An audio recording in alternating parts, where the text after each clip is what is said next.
ആദരണീയരായ അധ്യാപകർ, വിദ്യാർത്ഥി സുഹൃത്തുക്കൾ, വിശിഷ്ട അതിഥികൾ, മറ്റ് പ്രിയമുള്ളവർ, ഏവർക്കും സ്നേഹാഭിവാദ്യങ്ങൾ. മാനവ ചരിത്രത്തിൽ ഇന്നുവരെ നേരിട്ടിട്ടുള്ള എല്ലാ ദുരന്തങ്ങളെക്കാളും ഭയാനകവും പ്രകൃതിശേഷിയേറിയതും നാശകരവും പ്രത്യാഘാതം ദീർഘകാലത്തേക്ക് നിലനിൽക്കുന്നതുമായ ഒരു മഹാവിപത്താണ് ലഹരിയുടെ ഉപയോഗം. ഓരോ കുട്ടിയുടെയും ജീവിതത്തിലേക്ക് ഹരമായും ഉന്മാദമായും ഉറ്റ ചങ്ങാതിയായും മൃദുവാസത്തോടെ പടികയറി വരുന്ന ലഹരി മരുന്ന് ഏതു വിധേനയായാലും ഒരു പ്രാവശ്യം ഉപയോഗിച്ചാൽ പിന്നെ അതിന്റെ തോഴനും പിന്നീട് സന്തത സഹചാരിയായും അധികം വൈകാതെ അടിമയുമാക്കി മാറ്റുന്ന മാന്ത്രിക ശക്തിയാണ് മയക്കുമരുന്നിനുള്ളത്. മയക്കുമരുന്നിന്റെ ഈ മാന്ത്രിക ശക്തിയെക്കുറിച്ച് പറയുമ്പോൾ കടൽക്കിടവിന്റെ കഥയാണ് എനിക്ക് ഓർമ്മ വരുന്നത്. കൂട്ടുകാരെ, നിങ്ങൾ കടൽക്കിടവിന്റെ കഥ കേട്ടിട്ടില്ലേ? വെയിലാറുന്ന സായാഹ്നങ്ങളിൽ കടൽ തീരത്തിന്റെ മണൽത്തട്ടിൽ നടക്കാനാവാതെ അവശനായി കിടക്കുന്ന വൃദ്ധനെ കാണാം. കരുത്തരായ യുവാക്കൾ ഒറ്റയ്ക്ക് ആരെങ്കിലും അടുത്തെത്തിയാൽ തന്നെ അല്പദൂരത്തേക്ക് മാറ്റിക്കിടത്താൻ ചെറുപുഞ്ചിരിയോടെ വിനയാജ്ഞനായി അപേക്ഷിക്കും. മനസ്സലിഞ്ഞ് സഹായിക്കാൻ തയ്യാറായാൽ എടുത്തു മാറ്റാൻ കിഴവൻ അനുവദിക്കുകയില്ല. തോളിൽ കയറ്റാൻ നിർബന്ധിക്കും. തോളിൽ കയറിയാൽ കിഴവന്റെ തനി സ്വഭാവം പുറത്തു വരും. തന്നെ വഹിച്ചവൻ കുഴഞ്ഞു വീണ് മരിക്കുന്നതുവരെ തോളിൽ തന്നെ ഇരിക്കും. നന്നേ ഭാരമുള്ള കിഴവനെ ചുമന്ന യുവാവ് മരിച്ചു എന്ന് ബോധ്യമായാൽ ഇറങ്ങി അല്പമകലെ മാറിക്കിടക്കും, അടുത്ത ഇരയെയും കാത്ത്. ഇതുപോലെയാണ് ലഹരിയുടെ ഉപയോഗവും. ഒരു പ്രാവശ്യം രുചിച്ചു നോക്കിയാൽ പിന്നെ രക്ഷപ്പെടൽ അസാധ്യം എന്നല്ല, എന്നാലും വലിയ പ്രയാസം തന്നെ. മയക്കുമരുന്ന് ഉപയോഗിച്ചു തുടങ്ങാൻ പ്രേരകമാകുന്ന ഘടകങ്ങൾ പലർക്കും പലതാണെങ്കിലും പരിണിതഫലം എല്ലാവരിലും ഏതാണ്ട് ഒന്ന് തന്നെയാണെന്ന് പറയാം. ഉപയോഗിച്ച് തുടങ്ങുമ്പോഴുള്ള രസവും കൗതുകവുമെല്ലാം മാനസിക സംഘർഷങ്ങൾക്കും ശാരീരിക പ്രശ്നങ്ങൾക്കും വഴിമാറും.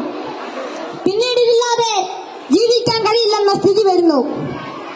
ലഹരിക്കാംശമായ പണം കണ്ടെത്തുന്നത് പ്രയാസമായി തീരും. അപ്പോൾ അതിനായി കുറുക്കുവഴികൾ തേടുന്നു.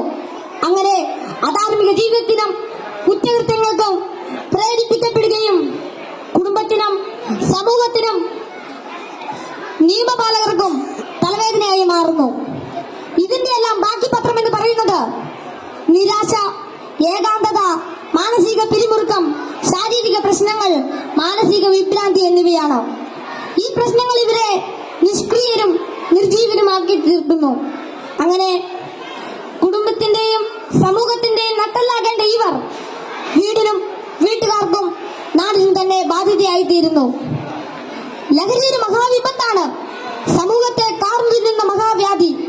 ഇത് ബാധിക്കുന്നതാകട്ടെ നാടിന്റെ സമ്പത്തും രാഷ്ട്രത്തിന്റെ അടിത്തറയും നട്ടലുമായ കൗമാരത്തെയും യൗവനത്തെയും.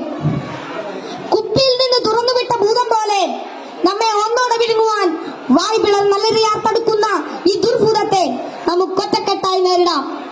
ലഹരി എന്ന മഹാവിപത്തിനെതിരെ സന്ധിയില്ലാ സമരത്തിനായി നമുക്ക് അണിചേരാം. മയക്കുമരുന്നിന്റെ ഉപയോഗത്തിനും വിതരണത്തിനും വ്യാപനത്തിനുമെതിരെ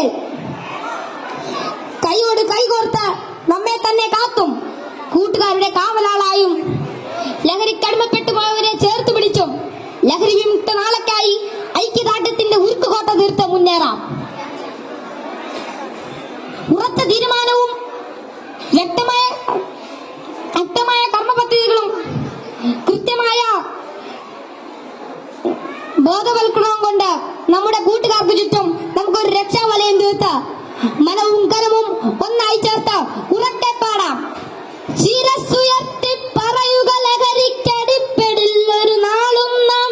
ശിരസ്സുയർത്തി പറയുക ലഹരിക്കടിപ്പെടില്ലൊരു നാളും നാം. വരം കണക്കെ കിട്ടിയ ജീവിതം എറിഞ്ഞുടയ്ക്കുകയില്ല നാം. വരം കണക്കെ കിട്ടിയ ജീവിതം എറിഞ്ഞുടയ്ക്കുകയില്ല നാം. ശിരസ്സുയർത്തി ശിരസ്സുയർത്തി ശിരസ്സുയർത്തി പറയുക ലഹരിക്കടിപ്പെടില്ല